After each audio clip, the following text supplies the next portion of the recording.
Hi everyone, my name is Aarti. My YouTube channel name is Physics with Aarti. इस video में हम class 12 के chapter first के फॉर्मूले पढ़ेंगे। क्लास 12 का चैप्टर फर्स्ट है वो है इलेक्ट्रिक चार्जेस एंड फील्ड। इसके फॉर्मूलेस करेंगे बिकॉज फॉर्मूले are most important. First formula जो है वो है कुलाम्स लॉ। कुलाम लॉ क्या होता है, जिसे हम F is equals to 1/4πε0 Q1 Q2 upon R square. F is the force और यहाँ पे 1/4πε0 क्या है, 9 × 10⁹ न्यूटन मीटर स्क्वायर कुलाम -2, मतलब कुलाम की पावर -2। यदि हम वेक्टर फॉर्म की बात करें तो F is equals to 1/4πε0 Q1 Q2 upon R square, जहाँ पे फिर यहाँ पे है R unit vector. R unit vector को हम किससे रिप्रेजेंट करते हैं, आर यूनिट वेक्टर को हम रिप्रेजेंट करते हैं आर वेक्टर अपॉन आर का magnitude. F21 what is represent F21? F21 हमारा क्या रिप्रेजेंट करता है, F21 हमारा रिप्रेजेंट करता है force on charge Q2 due to Q1, मतलब Q2 चार्ज पर फोर्स लग रहा है ड्यू टू Q1 के कारण। तो यहाँ पे फॉर्मूला क्या आएगा, 1/4πε0 Q1 Q2 अपॉन R12, फिर R12 का यूनिट वेक्टर। और ठीक इसी तरीके से यदि हमें ये बताना हो कि force on charge Q1 due to Q2 मतलब F12, तो वो क्या आएगा 1/4πε0 Q1 Q2 अपॉन R21 और R21 का यूनिट वेक्टर। यहाँ पे R21 का यूनिट वेक्टर क्या है, unit vector in direction from Q2 to Q1। R21 क्या बताता है, डायरेक्शन क्या है यूनिट वेक्टर की Q2 to Q1। Superposition principle, what is the superposition principle? Force on charge Q1 due to Q2 dash Qn is given by, क्या होता है वो, F1 is equals to 1/4πε0 Q1 एप्सल sigma I is equals to 2n, मतलब I की value 2 से लेकर n तक होगी, और QI होगा हमारा R1 माइनस RI का modulus upon R1 minus RI का मॉडुलस का क्यूब।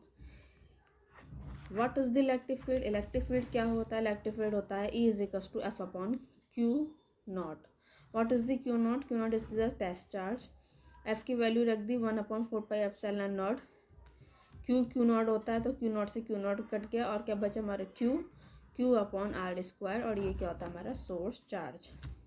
यदि हम यूनिट की बात करें कि इलेक्ट्रिक फील्ड की यूनिट क्या होती है न्यूटन पर कुलाम, न्यूटन फोर्स के कारण और कुलाम चार्ज के कारण।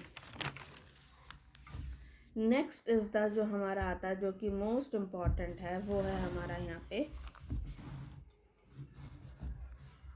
Principle of superposition. Principle of superposition क्या होता है, यदि हम इलेक्ट्रिक फील्ड की बात करें 1/4πε0 QI upon R minus RI का क्यूब। I की वैल्यू क्या है 1 से लेकर n तक, और R माइनस RI का मॉडुलस। कंटिन्यूस चार्ज डिस्ट्रीब्यूशन, ये 3 टाइप के होते हैं। एक होता है volume charge distribution. Volume charge distribution में यदि E की वैल्यू रखी जाएगी तो 1/4πε0 integration ρdV upon R square R का कैप। और यदि सरफेस चार्ज डिस्ट्रीब्यूशन की बात की जाएगी तो E is equals to 1/4πε0 sigma ds upon R का स्क्वायर इंटीग्रेशन R कैप, मतलब R यूनिट वेक्टर। और थर्ड होता है line charge distribution. What is the line charge distribution? E is equals to 1/4πε0 integration lambda dl upon R square और R का unit vector. तो ये तीनों चार्ज डिस्ट्रीब्यूशन हुए। नेक्स्ट जो हमारा इम्पोर्टेंट आता है वो आता है हमारा electric field at an equatorial point of a dipole, कि इलेक्ट्रिक फील्ड की वैल्यू क्या होगी, किसकी, डायपोल की, और पोजीशन क्या होनी चाहिए, इक्वाटोरियल पोजीशन। तो E is equals to 1/4πε0 P upon R square plus A square की पावर 3/2 फॉर R की वैल्यू बड़ी है A से। तो हमारी यहाँ पे क्या वैल्यू हो जाएगी, P/4πε0 R स्क्वायर मल्टीप्लाई 3/2, और 2 से 2 कट गया तो हमारी वैल्यू यहाँ पे आ गई P/4πε0 R क्यूब। यदि हमें इलेक्ट्रिक फील्ड निकालना हो डायपोल का, लेकिन एक्सियल पॉइंट में, एक्सियल पोजीशन में, तो यहाँ पे हमारी E की वैल्यू क्या होती है, वो 2P upon R upon 4πε0 R square minus A square की पावर स्क्वायर होती है। और यदि आर की वैल्यू हमारी बड़ी हुई ए से, है ना, तो हमारी इसमें वैल्यू क्या होगी, 2p/4πε0 r/4 कैसे, क्योंकि r बड़ा है तो 2 और 2 × 4, तो r⁴ यहाँ से आ गई और एक पावर से कट गया तो नीचे क्या बचा r³। तो वैल्यू क्या आ गई हमारी 2p/4πε0 की पावर r⁵। और यहाँ से हम क्या कह सकते हैं कि EXL = 2 × इक्वेटोरियल होता है, क्योंकि यहाँ पे हमने EXL भी निकाला और इक्वेटोरियल भी निकाला। देखिए ये हुआ इक्वेटोरियल की वैल्यू क्या हुई हमारी ये, और EXL की वैल्यू क्या हुई हमारी ये। तो यहाँ पे कितने का डिफरेंस दिख रहा है, 2 का दिख रहा है। तो EXL = 2 × इक्वेटोरियल। नेक्स्ट जो आता है हमारा टॉपिक वो आता है torque. What is the torque? Torque क्या होता है? टॉर्क को जो रिप्रेजेंट करते हैं पी क्रॉस प्रोडक्ट ई, और जब क्रॉस प्रोडक्ट को सॉल्व करते हैं तो क्या आता है PE sin थीटा।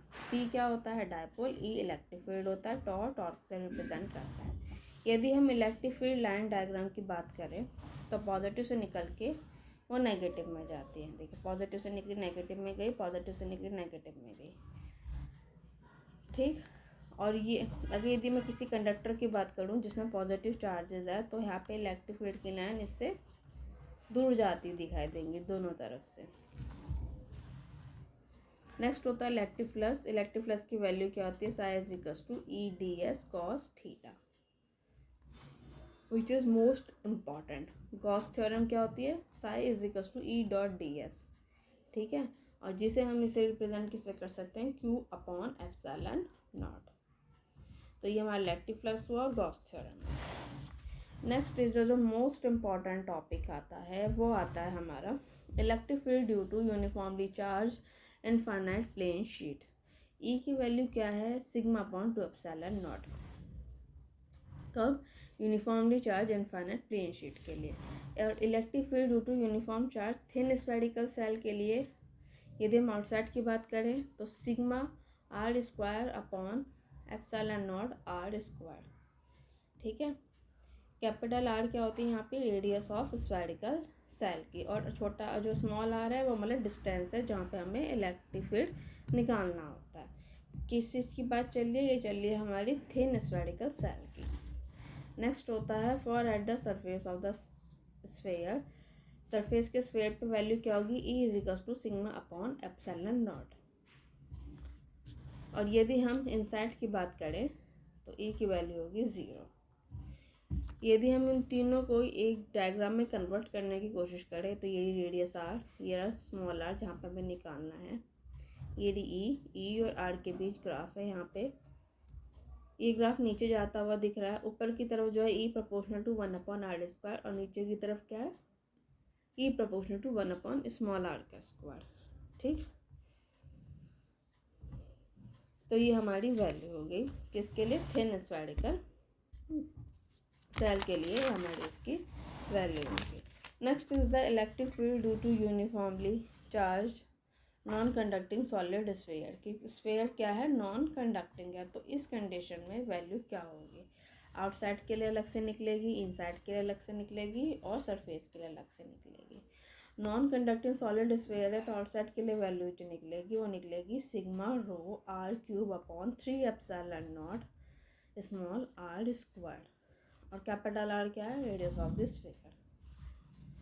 अब इसके बाद इनसाइड की वैल्यू जो निकलती है वो निकलेगी यहाँ पे हमारी σr/ε0, मतलब स्मॉल r। और यदि हम सरफेस की बात करें तो सरफेस में σr/ε0। यहाँ पे जो कैपिटल R है वो यहाँ पे उसकी रेडियस ऑफ दिस स्फेयर है।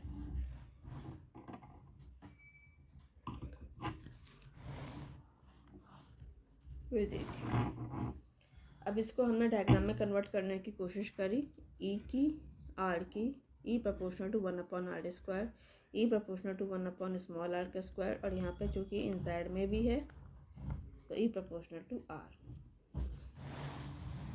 Next is the topic of electric field due to infinitely long straight wire, इसके लिए जो वैल्यू होती है वो होती है E is equal to lambda upon 2 epsilon naught R। Next होता है electric field of two oppositely charge parallel plate, positive negative parallel, first region second region third region, इनके लिए जो वैल्यू होगी E की फर्स्ट रीजन के लिए और थर्ड रीजन के लिए क्या होगी, E की वैल्यू 0, लेकिन सेकंड रीजन के लिए इसकी वैल्यू होगी, देखो फर्स्ट रीजन के लिए 0, थर्ड रीजन के लिए 0 और सेकंड रीजन के लिए सिग्मा अपॉन एप्सिलॉन नॉट। तो ये यहाँ पे मेरे फॉर्मूले कंप्लीट होते हैं क्लास 12 के चैप्टर फर्स्ट के इलेक्ट्रिक चार्जेस एंड फील्ड के। अगेन मैंने जितना आप तक को फॉर्मूला पढ़ा दिए हैं, उससे रिलेटेड आपको कोई भी टॉपिक पूछना हो तो कमेंट बॉक्स पे कमेंट कर सकते हैं। यदि ये फॉर्मूला आपके लिए हेल्पफुल हैं तो then please subscribe my YouTube channel which name is physics with Aarti, क्योंकि यदि आप मेरे चैनल को सब्सक्राइब करेंगे तो मुझे मोटिवेशन मिलेगा और मैं ऐसे ही नोट्स आपको प्रोवाइड्स कराती रहूँगी। Again formulas are most important, क्योंकि फॉर्मूले की हेल्प से ही यदि आपको फॉर्मूला याद होगा तो आपको कोई कन्फ्यूज़न नहीं होगी, आप न्यूमेरिकल ईजिली कर पाएंगे, शॉर्ट और वेरी शॉर्ट क्वेश्चन ईजिली कर पाएंगे। लॉन्ग में भी यदि आपको याद रहेगा कि हाँ ये इस चीज़ का फॉर्मूला होता है तो आपको डेरिवेशन निकालने में कोई भी दिक्कत नहीं होगी। So if you like this video then please subscribe my YouTube channel which name is physics with Aarti. इसके अलावा ये तो 12th क्लास के फॉर्मूले हैं ही, 12th क्लास के chapter first electric charge and field के। इसके अलावा यदि कोई 9th 10th 11 BSc MSc के स्टूडेंट को फिजिक्स से रिलेटेड कोई भी टॉपिक पूछना हो तो वो भी कमेंट बॉक्स पे कमेंट कर सकते हैं। मेरी 100% कोशिश रहेगी कि उनकी प्रॉब्लम का सॉल्यूशन कर सकूँ जो फिजिक्स से रिलेटेड है। And again please subscribe my YouTube channel which name is physics with Aarti. Next video में मिलते हैं क्लास 12 के चैप्टर सेकंड के फॉर्मूले में। ठीक, ओके स्टूडेंट, बाय।